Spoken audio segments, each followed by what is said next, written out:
Hello everyone, कैसे हैं आप सब। मैं हूँ शीन सलोन से और आज मैं आप लोगों को दिखाने वाली हूँ ग्लोबल कलर, वो भी विदाउट प्री लाइट के ग्लोबल कलर कैसे करते हैं, ये मैं आज आप लोगों को सिखाने वाली हूँ। तो मैं आप लोगों को पहले बता देती हूँ कि मैं कौन सी ट्यूब यूज़ करने वाली हूँ। मैं करने वाली हूँ स्टिक्स की ट्यूब, जो कि है क्या नंबर है वो भी मैं आप लोगों को बताती हूँ। वो मैं स्टिक्स की ट्यूब की लेने वाली हूँ आज 7.3 और 7.5। तो मैं इन दोनों ट्यूब को मिक्स करके मैं ग्लोबल कलर करने वाली हूँ। तो जैसे कि मेरी क्लाइंट की डिमांड थी कि विदाउट प्री लाइट ही करना है, तो इसलिए मैं विदाउट प्री लाइट ही ये ग्लोबल कलर करूँगी आज।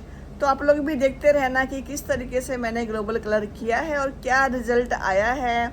ये दो शेड मिला करके मैंने कौन सा कलर मैंने इसमें दिया है और कैसा रिज़ल्ट आया है, कैसी शाइन भी आई है। तो जो स्टिक्स का कलर है वो बहुत ही अच्छा कलर है और इसमें मैं लेने वाली हूँ 30 वॉल्यूम, जो कि मैं 30 वॉल्यूम के डेवलपर लूँगी और उससे मैं आज जो कलर का रिज़ल्ट है वो लाने वाली हूँ। तो आप लोग किस चीज़ का वेट कर रहे हैं? आप लोग ज़रूर मेरी वीडियो पे कमेंट कर देना और लाइक कर देना। आप लोग कमेंट बिल्कुल भी नहीं करते हो। कमेंट नहीं करोगे तो मुझे कैसे पता चलेगा कि आप लोगों ने मेरी वीडियो देखी है कि नहीं देखी है। ज़रूर कमेंट करिए आप लोग, ताकि मुझे भी पता चले कि मुझे अब आगे कैसी कैसी वीडियोस मैंने आप लोगों को देखनी पसंद है। मैं उसी टाइप की आप लोगों के लिए वीडियोस या किस चीज़ के ऊपर मेरे को वीडियो बनानी चाहिए, ये आप लोग मुझे बताएंगे तो मैं उसी टाइप की मैं आप लोगों को वीडियो लेकर के आऊँगी। तो चलिए करते हैं स्टार्ट और देखिए आप लोग भी कैसे किया है मैंने।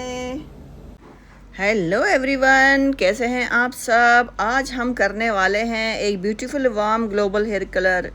इस लुक के लिए हम यूज़ कर रहे हैं स्टिक्स प्रोफेशनल के दो शेड्स, जो कि है 7.5 और 7.3।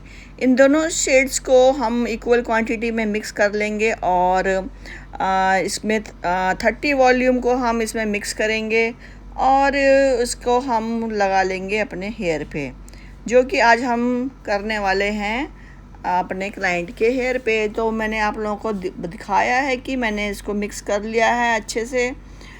ये दो शेड्स मैंने मिक्स किए हैं क्योंकि क्लाइंट की जो डिमांड थी उसके हिसाब से मैंने इसको मिक्स कर लिया है, क्योंकि क्लाइंट को बिल्कुल भी प्री लाइट नहीं कराना था। और इनके आप देख सकते हैं कि क्राउन एरिया में इनके ब्लैक हेयर हैं, तो इन्होंने कोई ब्लैक ज़्यादा ही डार्क ब्लैक कलर यूज़ किया हुआ है।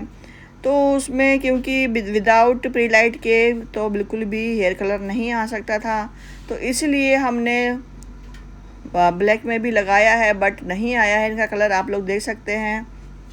बट लेंथ में बहुत ही अच्छा कलर आ चुका है।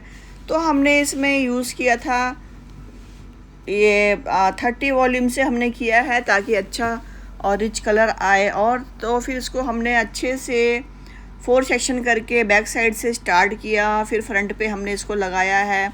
ये एप्लीकेशन का होता है और आप लोग देख सकते हैं कि कितना ही अच्छा इनके लेंथ पे रिज़ल्ट आ चुका है। और आप लोग देख सकते हैं कितना ही प्यारा कलर आ रखा है, ब्यूटीफुल वार्म गोल्डन ब्राउन ये ग्लोबल कलर हमें मिला है। कितना ही रिच और ग्लोसी और नेचुरली वाइब्रेंट लुक दे रहा है और कितना ही अच्छा ट्रांसफॉर्मेशन आया है। अगर आपको पसंद आए तो इस वीडियो को लाइक करें, चैनल को सब्सक्राइब करें और ऐसे ही प्रोफेशनल हेयर कलर ट्यूटोरियल के लिए मेरे साथ आप लोग जुड़े रहिए। Thank you for watching. Without pre lightning के भी बहुत ही अच्छा रिज़ल्ट हमें मिल चुका है और हम लोग जो विदाउट प्री लाइट के भी कलर को हम कलर दे सकते हैं क्लाइंट को, बट उसके भी कंडीशन होती है कुछ। बट जैसा कि आप लोग देख सकते हैं कि ऊपर की तरफ जो ब्लैक हेयर थे उस पर कलर नहीं आया है, क्योंकि इन्होंने बहुत ही ज़्यादा डार्क कलर यूज़ किया हुआ है टचअप में। तो इसलिए हम लोग मना करते हैं ज़्यादा डार्क कलर और टचअप में यूज़ ना करिए, या तो फिर ऐसे में आप लोगों को प्री लाइट कराना पड़ेगा। तो प्री लाइट कराने के बाद जो इनके ऊपर ब्लैक हेयर थे वो इनके चले जाते, बट इन्होंने प्री लाइट को मना कर दिया था। तो हमने इसलिए डायरेक्ट कलर से किया है, डायरेक्ट ट्यूब से 7.5 और 7.3 से हमने ये आपका नेचुरल शेड हम लेकर के आए हैं। इससे बिल्कुल भी इनके हेयर डैमेज भी नहीं हुए हैं और कितनी ही अच्छी शाइन दिख रही है, ये भी आप लोग देख सकते हैं। तो ये इस तरीके की वीडियो मैं और भी आप लोगों के लिए बनाती रहूँगी। तब तक के लिए टाटा बाय बाय, खुश रहिए, आबाद रहिए, मस्त रहिए, मज़े में रहिए।